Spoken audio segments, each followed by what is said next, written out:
Hello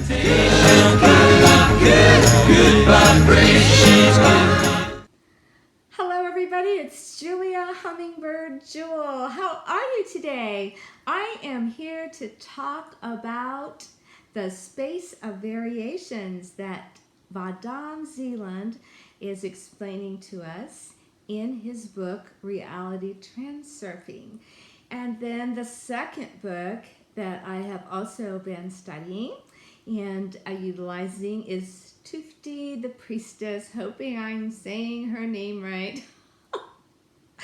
Anyway, these two books have been just mesmerizing me, and I am so interested in how you can have different words and explanations for what's the same, but it will make a better impression on your brain. I'm a very visual person, so when Vadim Zeeland is using, for example, the analogy of being in a movie, we are players in our own movies, and that there's endless archives of movie films, and that in order for you to change your trajectory, you just kind of take out the film and put in another film so that you can kind of, change what's going on in your life. And that when we're in one timeline or movie, if you want to use the analogy, that we're incapable of changing the outcome because it's already playing into infinity and it's already in the archives. He calls it the archives. Other people call it the Akashic records. So his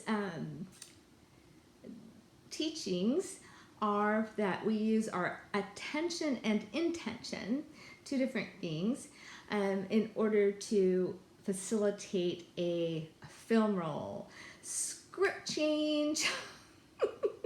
So that's what I kind of like to do when I give a reading.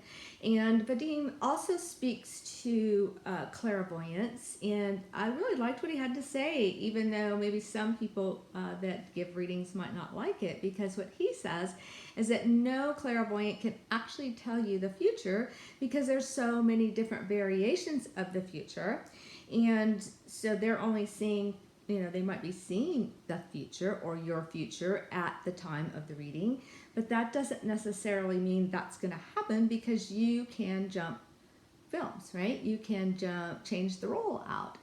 But I like that because that's kind of what I teach. When I do a reading, I'm giving you a snapshot of what your trajectory is at this day, at this moment. And if we see something that we don't like, for example, say you were looking for a job and I do a reading and I don't see a job. I say, well, I don't see a job for looks like it's 6 months from now. And you're like, well, I can't wait 6 months. And I'm like, oh, I don't want you to wait 6 months. So we need to change something up, right? Need to script change out that film roll and take some action and change it.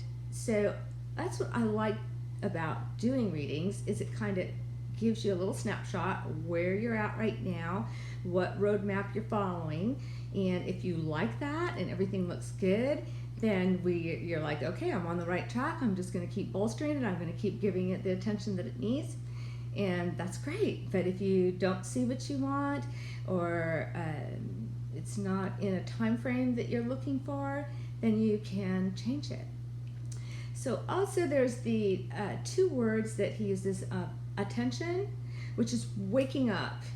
And so what he's talking about is that we're either awake or we're asleep, right? So when you're asleep, you can wake up in your dream, and that's called lucid dreaming, right? I had a great lucid dream last night. My friend and I were flying around, and then coincidentally she called me today, and she's somebody that I haven't heard from for over a month. So I love it when that kind of stuff happens. Little twinkles from the universe. Okay, so, and then you wake up in the morning, but what he's saying is that you're still in trance. You're awake, but you're still sleeping. And that you've got to consciously say, wake up, so that you wake up after you wake up. And so it's almost like the comparison to being in a lucid dream, right? So you get up in the morning, and then you're kind of like, okay, I'm gonna, go make my coffee like I always do, and then I'm gonna go get my phone, and I'm gonna go to the bathroom like I always do, and then I'm gonna just brush my teeth the same way like I always do. You say you need to wake up and consciously put your intention on what he calls the observation point. So I like the observation point idea where you are in observer mode, and my little visualization I got was a lighthouse. Like, you know how a lighthouse is tall, so that it's taller than everything, so it can kind of see what's going on. It's not down on the surface. So the lighthouse thing is really my visualization of what the observation point is, and how you can wake up after you wake up and then be in observation mode. And then he also talks about, well, during the day you're going to fall asleep again. You're awake, but you fall asleep. So I kind of took that as, how your computer will go to sleep? Your computer's not turned off, is it? But it goes into what? Sleep mode, inactivity. So when your attention and your intentions just kind of go to sleep, you just kind of drift off, and then you're back into just running. Your programs are running, you're just kind of running through the routine of the day, and you're not awake, you're not aware, your awareness center isn't activated, you're not observing. So you just have to kind of remind yourself, wake up, you're in sleep mode, oh, caught you. So these are just some little tricks that I've been playing with, and I'm noticing funny little winks from the universe, I call it. It's so exciting. And then I just have this terrible habit of questioning my own abilities and my own guidance. And then afterwards I'm like, I am so sorry. Like, I'll actually argue with my own inner guidance, and it's like, oh, no, you shouldn't be thinking that way, or that's just not true. What made you think that thought? And then, of course, something will happen to prove it, and then I'm like, oh, that was a message from the divine, and it's like, oh. My poor angels, they have to work overtime. I call them my angels, so I don't know what you call your inner guidance, the little inner voices that kind of alert you or give you hidden messages from the universe. I hope you all are doing really well today. I really encourage anybody that loves to study and loves to learn new concepts. And, I started studying when I was 13, 14. And, one of my very first ones that blew my mind was Jane Roberts and Seth Speaks. And that's probably my first association with the concept of we don't age, the concept of we're living different lifetimes all at the same time.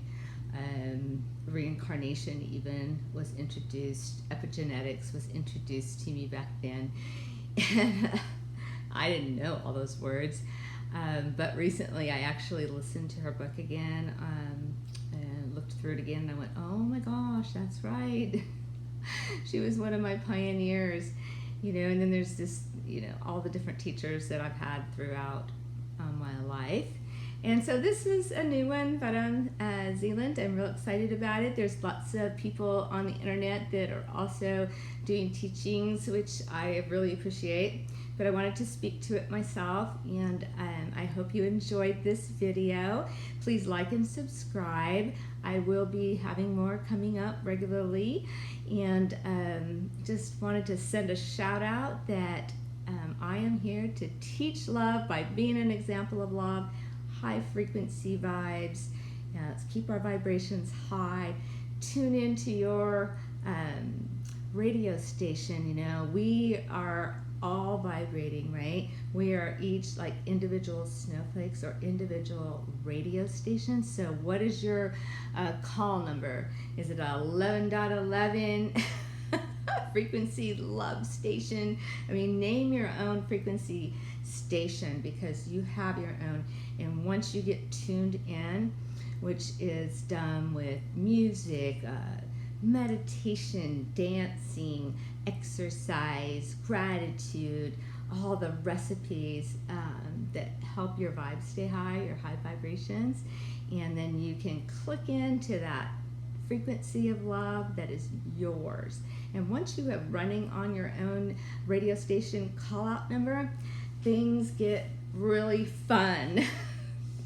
If you want some lessons on this, if you need some individual teaching, I do that right now. I'm still taking private clients at this point, this juncture. And just get a hold of me at hummingbird-jewel.com, or you can email me. I love to get emails, hummingbirdjewel@yahoo.com. I'm on Facebook under the name Julia Rogers, or you can also search me by Hummingbird Jewel on Google, and it'll come up. My Facebook will come up. It's open to the public, so you can hit me up there on Messenger or something like that. I just love this day, and I love all of you, and thank you so much for watching, and I can't wait to see what happens next. Can you be excited about your life? Bye, everybody.